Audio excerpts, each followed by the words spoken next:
all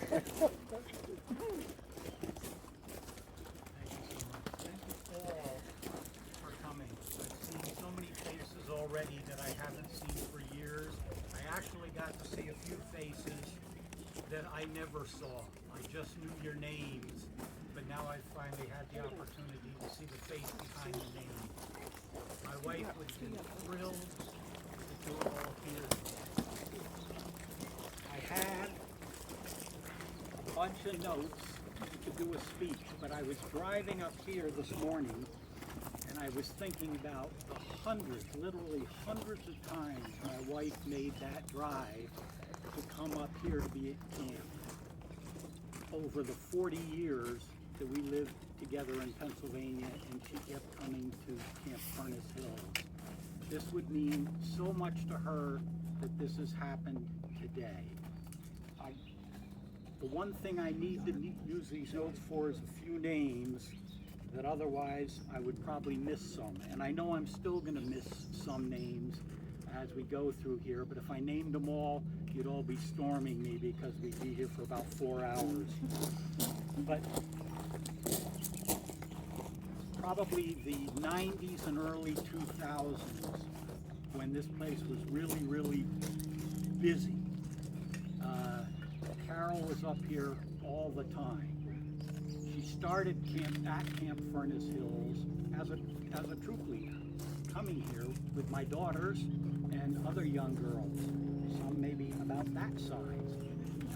And then she fell in love with this place, and she got to come over to Foxfire House, and absolutely, that was it. That became her happy place.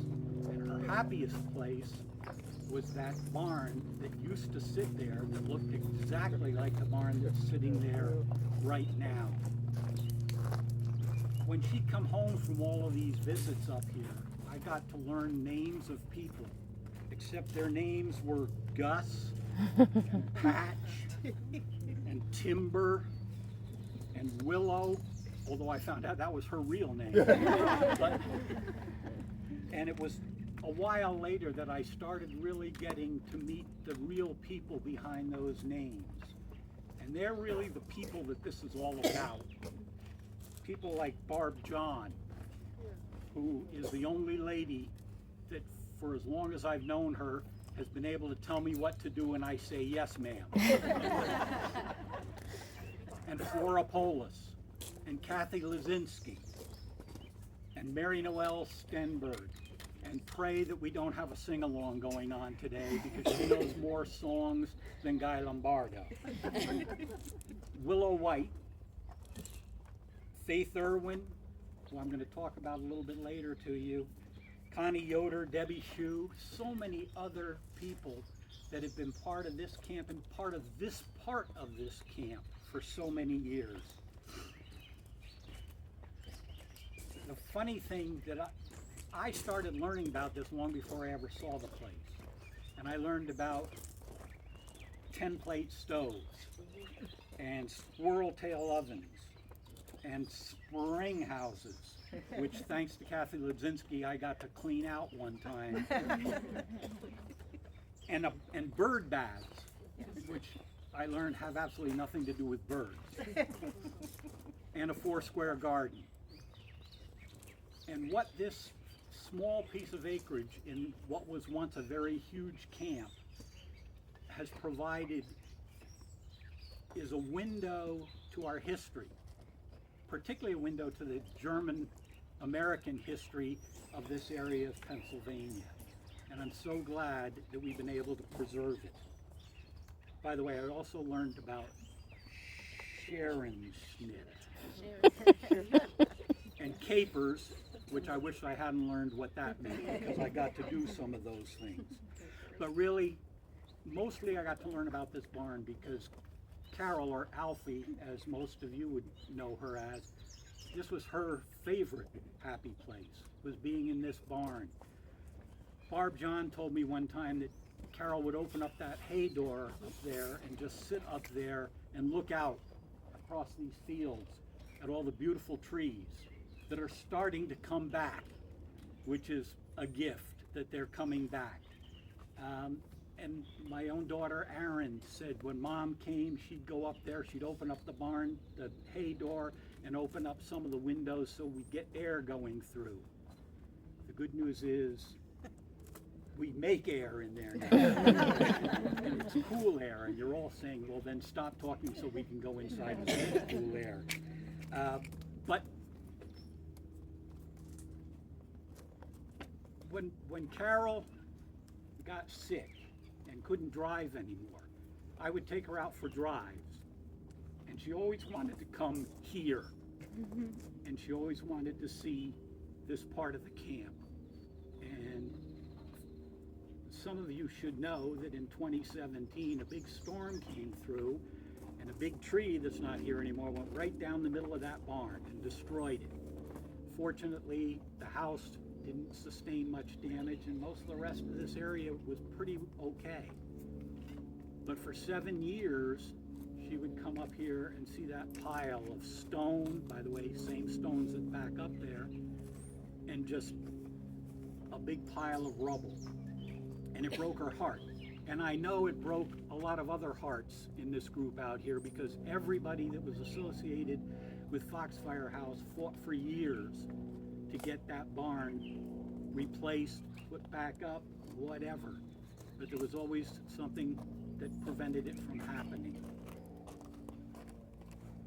So on one of our last visits up here, and she was at a position where she wasn't communicating as well back to me, she just kept looking at that barn. So I was fortunate enough that I got to talk first to Kathy Ledzinski and say, is there a way we can help? And Kathy put me in touch with two amazing, wonderful women who are here today. Miriam LaFleur, and my friend the Admiral, Janet Donovan. And together, we decided that we were going to rebuild the barn. And then we met some amazing other people, Vern McKissick and Trina Gribble, who there are people, they are architects, but there are architects, and then there are people who really believe and are attached to what they do. I know Miriam sought out somebody who would be able to appreciate an historic building and replace an historic building with one that will be part of our history for years to come in the future. And I can tell you, having sat through a lot of meetings with them, that they thought of things we never thought of. They taught us what history really means when you have to rebuild it. And this is what the result is of all of that. I want you to meet a few other people, so I'm going to let them talk to you for just a few minutes, and then I want to come back, because the effort to do this was not just with the few people I've talked about now. So many people were in love with this camp and wanted to restore this camp. And if I can find it here, I just want to read a couple of things that are in this letter that was written by a Girl Scout. Her name was and still is Faith Irwin. And I told you that that storm came through in 2017. Faith wrote this letter June 12th of 2017. She says, to whom this may concern, I'm writing this letter to you on behalf of the Foxfire House. I wish the house itself could tell you about all the Girl Scouts that have been through it, but since it cannot, I would like to speak on its behalf. I feel that I can give you many perspectives on the impact the Foxfire House can have, because I've experienced it through many perspectives. In this letter, I will be sharing from the perspective of a third-generation Girl Scout, a camper, a girl in love with arts and humanities, and a tour guide and camp counselor. My first experience with the Foxfire House as a camper was during day camp as a brownie. Some of you here may have had that same first experience. I do not remember lots of details from those years of day camp, but I do remember two things. First, the funny camp counselor names, like Bubbles and Socks. And second, an experience with a tour guide at Foxfire House. She was fully committed to her role of a girl living in the house. I remember her asking about the funny things on our teeth that we called braces, and her showing us how much work went into making breakfast. It was an eye-opening experience as a child to realize how far we have come as a society. When I was a little older, my troop did a live-in experience. Not only was this a ton of fun, but it brought us closer as a troop. A morning of baking in the squirrel tail oven makes for sweaty bodies and standing out here listening to speeches and dirty aprons, but also a feeling of accomplishment and a delicious meal. Learning to hand wash dishes did not feel like a chore when we began to sing as we worked. 5 years later, if you asked my troop about hand washing dishes, I bet we would all smile and tell you about that live-in experience. I became a tour guide as soon as I was old enough and have been giving tours ever since. I have seen so many girls experience Foxfire House for the first time. Their eyes get all big when we talk about the straw bed and not letting the bed bugs bite. Some of them experience picking fresh food from a garden for the first time. Others find the outhouses unbearably awful and tell me how thankful they are to live in a time with flush toilets. Each girl takes something different from the tour, but everyone leaves a slightly different person because their perspective on something has changed. Like I said at the beginning of this letter, I wish that the house itself could talk to you. I can only talk to you on behalf of the house for the last 19 years. But the house has stood for hundreds of years. Before I was born, many more Girl Scouts toured its rooms. In the last 48 years, girls mended its cracks and gave it back its spring house and squirrel tail oven. Some of you were part of those Girl Scouts that mended those cramps. That building was called the Haunted House. Girls were afraid to go in it, but Girl Scouts were the ones that brought that house back to life. I know I'm just one person writing on behalf of an old house, but I know Foxfire House so well. I became a daisy in kindergarten and have remained a Girl Scout ever since. I earned my bronze, silver, and gold awards.